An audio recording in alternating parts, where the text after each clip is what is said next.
Hi everyone, welcome back. In this video, I will be focusing on one of the elements of the face. In particular, I will be drawing the eye. When I start, I always start with open light lines. I try to capture all of what I want to draw, so I don't start with one detail. I go around, and in this case it's the eye and the eye socket and the brow area and a little bit of the nose. And so this is what I will start marking in my drawing. So again, I will never start from one detail and work on to that. Rather, I will be focusing on the entire thing that I am going to draw. So with very open light lines, I start marking everything. The thing is, when I have everything drawn on my paper, then and only then can I begin to check up on proportions. Is everything placed where I want it to be placed? Is it the size that I want it to be? And so on. If you want to draw two eyes, I suggest that you draw them immediately after each other.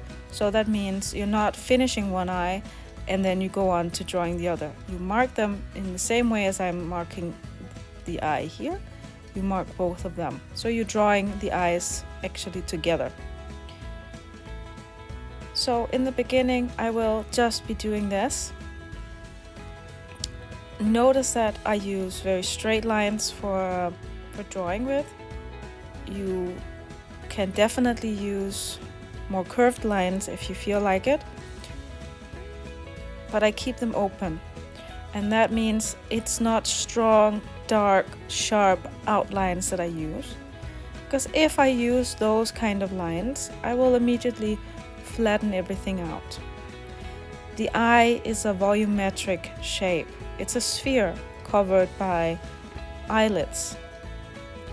It is deep inside in the eye socket, and we have the whole area with the brow as well.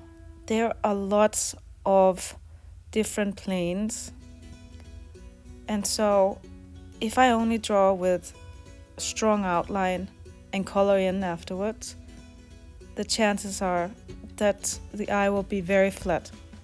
Now that can be fine if that is what you wish, but I want to draw more volumetric, more classical, and therefore I will keep the lines open, and then when I start hatching inside, you'll see how that goes. So right now, this is the very beginning of the drawing, but already now you can see the eye appearing without any details, only the bare minimum. So I can slowly start moving things around if I feel like something is off. If something needs to be bigger or smaller, or move to one or the other side, and so on. If I need to do corrections, I can add stronger lines, but I still want to keep them soft.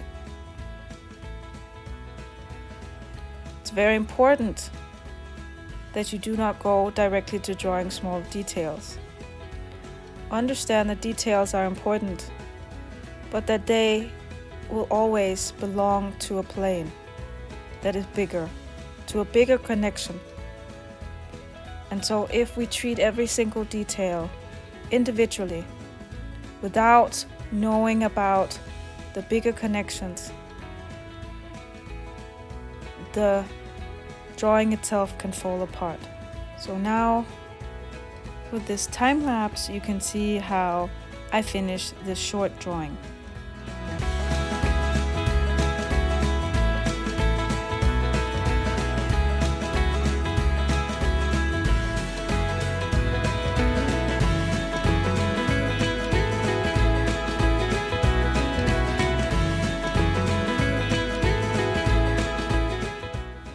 Thank you for watching. There'll be more videos, so keep updated and keep drawing. Thank you.